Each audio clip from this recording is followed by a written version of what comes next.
Hi, beautiful people.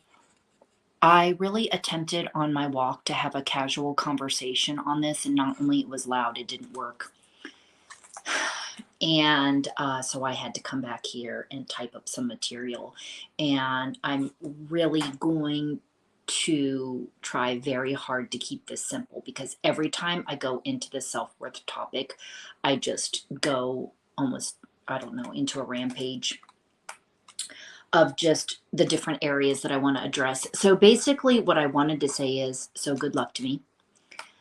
What I wanted to say is, I wanted to talk about this in a very casual way because I do things so structured and really to break it down. But it's really important because I'm rewinding back to how I used to think that I want to explain to you because some people never get this in life, okay? This self worth, the association with our image and just how we feel our value and our value in the world. Okay, so because there's a difference that I can explain, and it's in another video, between self-worth and self-esteem. So the reason that I this always comes back to the self-worth topic. Why? Who cares? What the hell? Why am I always talking about this stuff? Because this was part of my journey, okay? And if you haven't listened to me before, I talk a lot about how people that I had heard talk about self love and things like that, I don't feel like they showed me or I knew how to do that until I actually worked on myself. And I didn't even do that consciously. I was just learning about expanding my mind, and I was learning about different things like Brazilian samba dancing. So to speed it up, so I see these things. I'm actually not on social media like really at all. I will jump on, yes, to go on Instagram or check out people's things or whatever it is. Um, and so there are two people that I was following that made me think about this again. And one, he markets as an entrepreneur, but he has lots of pictures of him working out and different things like that. And he came from a problem with drugs and then found Jesus. That was his spiritual teacher, so he likes to promote that a lot. And then another guy who kind of does the same thing too. Yes, he's definitely Jesus follower as well, but that doesn't resonate with everybody. And one of them talks about him a lot, talks about Jesus a lot, but I was intrigued by it because I kept seeing so many pictures of his body that I was kind of like, okay, what's his angle? Like, what is he doing with this? So I was intrigued. I wanted to know more because putting the two together and being spiritual, definitely, yes, I don't know what to say, proud or happy with your body or whatever it is great and all. But I want to go in the direction of, this is mindset, people. Okay. So how you look, how you feel about yourself. Okay. And how you feel about yourself can come from many influences, including media and pop culture, right?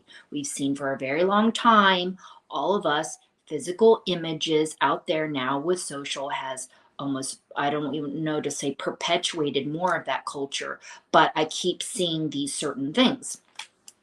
So they were not talking about, this one I was watching today it was just basically talking about how he used to do affirmations, but he didn't feel them, in his spirit, and how it finally got through. And for me, a huge part of it was learning self-defense. Okay, but I'm not going to talk about that today.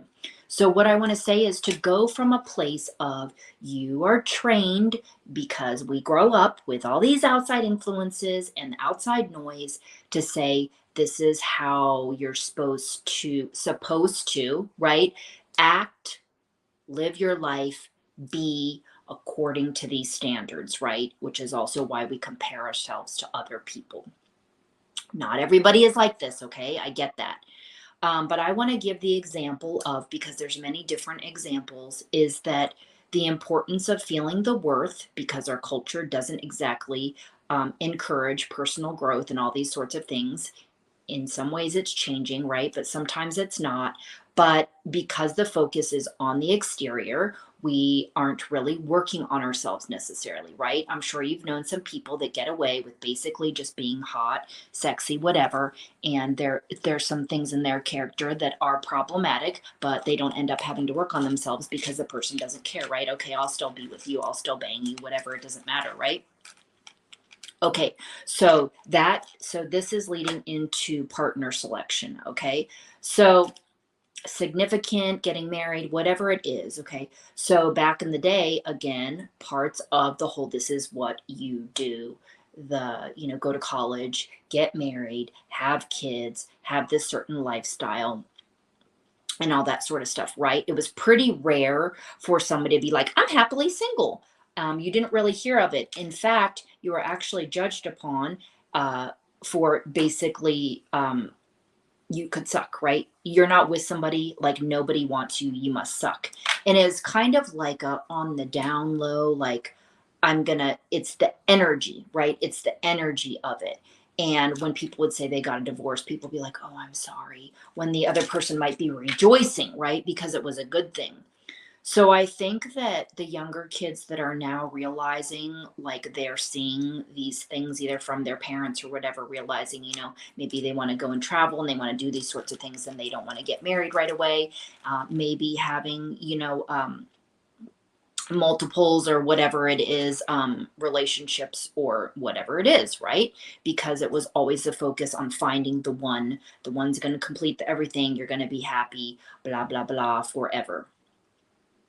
Okay, so this example, that is the main example I want to try to stick with here. But the other example that maybe also can help you relate is that in feeling our worth, it might be, oh, I'm money rich now, right? I have this car, I have this house, I have this ring, I have this fat pool, I have all these properties, like I just said, house. Now people want to be friends with me. I have so many likes. I'm so important. Now I have value. Now I'm something. People want to know me. So that is again another association to giving somebody a sense of worth. Okay. So it's not like, oh, I'm a good person. I'm doing XYZ, whatever constitutes to you living, serving a good life, or it's not that, right? It's these things that are going to give me my worth and feel like I'm somebody. Okay. So I hope that made sense there. The reason I want to talk right now, though, going back to the romantic partner selection, life partner, significant other, whatever you want to say, which is a beautiful thing that can enhance your life. I think a lot of us can agree with that who have found true love, okay? But where I feel like I'm going to use a word and say where we go wrong, this is how I used to think. That because of my own issues with my dad and my mom and things like that, not getting that kind of attention or love there, is that um, if I found somebody that liked me, it was or was attracted to me, it was more so like, oh, he likes me. I must be worth something. Okay, that's this example because this is my story. And then I'm putting all of my worth as if I am nothing without that person. And that's where I feel like we go wrong. And that's where I went wrong in that thinking back then. Okay. Then when I worked and developed certain parts of myself, whether it was my personality or, like I said, learning different dancing styles. I always had hobbies, but I don't know, I didn't have a lot of other things that just like made me again like feel so good inside and happy, right? And then letting go of negative thinking about myself. I consider that working on myself, even though I didn't know I was doing it. I knew I had problems or challenges and I wanted to know like how to solve them, but I wouldn't have looked at that as like, hey, I'm working on myself. Okay, so That's the old way of thinking. And then once you actually feel your worth, so you actually have to feel it, which is why affirmations don't always work or can take a long time, because you're trying to reprogram your subconscious. Okay, so there's many things you can do, but this whole thing that I keep seeing in culture continue on, as far as thinking, like I said, that you have to be with somebody, and which I believe they can enhance our lives, right? Two people walking independently of their own free wills and independence and love for each other and not trying to control so much and all these sorts of things. I'm okay with you or without you. Don't get me started on that, because they're always with us, but you're cool. You are cool on your own. I know it can be scary. A lot of people too stay in relationships or get in relationships because they are afraid of being alone, dying alone, even when you are actually dying. I mean, you're with yourself, right? Whether you're with source or God or whatever, in a sense you are. So what I'm trying to say is, this is when you're going through it, you don't really understand it. Same thing if you go listen to my Hypnotized by Beauty, right, episode. So after you've learned it and you kind of see, you will see what, once you have built yourself up. Okay, built your arsenal of kick-ass skills and things and knowledge and wisdom and life experience and talking to people and overcoming negative thinking and eating different types of food and trying different types of music and all these different things that I did, and on my own different healing sorts of things that have helped me understand a lot of this, because I came from attachment. I definitely had seen, not in my home, but with my friend growing up, this 24/7 type of relationship thing. Okay. Which, in my opinion, is not healthy. Okay. So, this is also something that's going to be difficult to get out of when you are in it, this way of thinking. So it's like, okay, how do you not detach? You meet somebody, we're going to give that example. You like them, you want to be with them. Um, Space, distance, having things for yourself. Sometimes I feel like even in the beginning, starting like 3 times a week is cool, right? Like, to see each other. So sometimes it's less for some people. Sometimes it's like they have to fit their relationship in. You know what I mean? Especially first responders. Who knows, they're even seeing each other once a week if they don't live together. So I am going to end right here, people.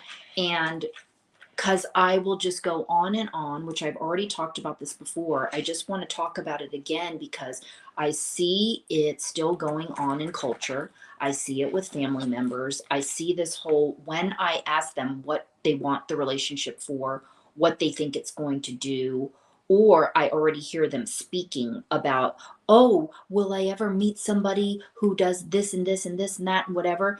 And it's kind of like, well, yes, if that's what you want, but also too, in addressing, looking at the reasons that you want the relationship. What is it that you want? It's kind of like the thing, like some people, they like to be controlled. It makes them feel safe. It makes them feel good and loved. So they want a little bit of that type of personality. Not a little bit, a lot, they want a relationship like that. Okay. However we want, I'm not going to even judge it to say of anything. There are people that are like that. And then there are people like me that I want to be able to have freedoms to be myself and do what I want. When I say do what I want within reason, meaning if I want to take trips and take self-defense trip, if I want to go over here to, if I want to get 3 teas today, my jasmine teas are my favorite. If I want to go and train whatever across town, and yeah, it's going to cost me gas and be time and all this sorts of stuff, like, and be who I am. Some people don't like that, any sort of a kind of a free spirit. Okay, so it's you deciding what sort of relationship that you want. And I have to give some sort of example, even though I don't know that many of you know, is that I like to keep parts of my life private. Yes, and I will share because those are my examples and stories, but I'm not going to get super detailed. Okay? I need to talk slower in my videos. So that's why people that I always come back to this topic of self-worth, because it's a huge part of my journey. It's a lot of other part. It's also a part of a lot of other people's journeys, but they don't really realize while you are going through it, this connection.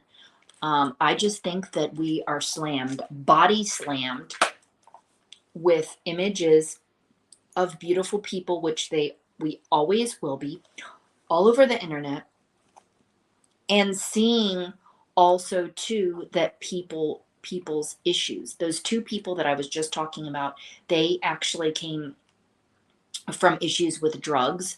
I don't know that they were focusing on any sort of physical sorts of things specifically. I'm sure because all of us, that we do. But that's what inspired this again, just kind of bringing up the subject of how important it is to feel our worth, and why, who the hell cares? And it seems like nobody else does, especially our culture, American pop culture. I mean, it's pretty much in our face all the time. I mean, like I said, it's not like, they're promoting things on the TV of just how to be like, how to serve, or just how to be a better person every day. I think there's a lot of people that go to their churches and different things, maybe with that intention, but how many of them are actually practicing, right? I see churches all over filled with cars and just everything. And that's what I think about a lot of the times. I'm like, is it for show, or are they actually following and practicing some of the different things? You know what I mean? It's not about being perfect, but, just being at your best. And yeah, it's a lot, people. So I just wanted to share that with you again today. I know I didn't really keep it that light. I was trying to keep it casual, but maybe you can relate to this example a little bit better. Is that the hows? I explained that in other videos, but the baby step is just processing the awareness, right? That this is what culture shows us. You can think a different way, and you can be a different way, and it does matter. You matter. And there's tons of baby steps. Reading is essential. And I would say, and just anything that you can think of that maybe I would say pick a challenge within yourself, that if you were going to choose, like, hey, in what way, like, what can I do today, or what can I do today to be a better person? I don't want to use the cliche of the better version of yourself, but what can you do to improve that area of your life? That is called working on yourself. Okay. And nobody said, again, don't focus on your physical image and don't care. It's just that this maybe is a concern up here. I'm going to put it right here, right above. This is where the culture looks at, is like, this is the ultimate of how you're supposed to look, what you're supposed to have, and all of that. And maybe knocking it down a few pegs, thinking about it, is that once you get really into this stuff, it really does get kind of fun. And then you become more confident in yourself. That's also another way of building the worth. I mean, we already said this, building your worth, but feeling better about yourself, because now you're like, hey, I can dance. I can sing. I can build XYZ. I can speak 5 languages. I wish I could. I can only speak like a little bit of like 3. But it makes me feel good that I can even say thank you to somebody in their language, like when I go get my nails done, which is very rare. So just knowing little bits and pieces, it's fun, and engaging with people, and just makes me feel good. Okay, so that's all for today, people. I'll talk to you next time. Hope this helped you. And don't forget, even though I usually put it in my description that my audio only shows are on Spotify and Pandora, and they're more diverse and they have my music influences and stuff on there and different kinds of things. Okay, so don't forget about those over YouTube. Okay, bye.